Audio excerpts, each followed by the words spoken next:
গল্পের নাম সত্যের পুরস্কার। গ্রামের নাম ছিল শান্তিপুর। সেখানে থাকতো এক সহজ সরল ছেলে, নাম রাজু। সে খুব গরিব হলেও ছিল সৎ আর পরিশ্রমী। রাজু প্রতিদিন সকালে স্কুলে যেত আর বিকেলে মাঠে গরু চড়াতো। তার স্বপ্ন ছিল বড় হয়ে শিক্ষক হবে। একদিন গরু চড়াতে গিয়ে রাজু রাস্তার পাশে একটি ছোট্ট ব্যাগ পেল। ব্যাগ খুলে দেখে ভেতরে মোটা টাকার বান্ডিল। সে ভয় পেয়ে গেল, এত টাকা! কিন্তু তারপর ভাবল, এটা নিশ্চয়ই কারো হারানো, আমাকে ফেরত দিতে হবে। সে ব্যাগ নিয়ে গ্রামের মসজিদের ইমাম সাহেবের কাছে গেল। ইমাম সাহেব ঘোষণা দিলেন মাইকে, যে কেউ টাকা হারিয়েছেন, দয়া করে প্রমাণসহ যোগাযোগ করুন।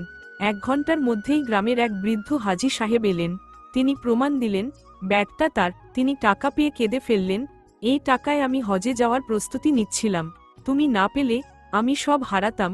হাজী সাহেব রাজুকে পুরস্কার দিতে চাইলেন, কিন্তু রাজু বিনয়ের সঙ্গে বলল, আমার পুরস্কার হলো আপনার দোয়া। ঘটনাটি পুরো গ্রামে ছড়িয়ে পড়ল। সবাই রাজুকে প্রশংসা করতে লাগল। কিছুদিন পর এক দানশীল ব্যক্তি রাজুর পড়ালেখার দায়িত্ব নিলেন।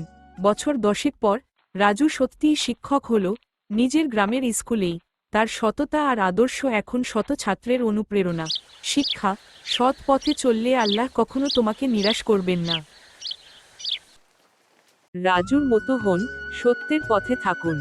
এই গল্প যদি আপনাকে ছুঁয়ে যায়, তাহলে একটি লাইক দিন, শেয়ার করুন প্রিয়জনের সাথে। আর অবশ্যই সাবস্ক্রাইব করুন আমাদের চ্যানেল।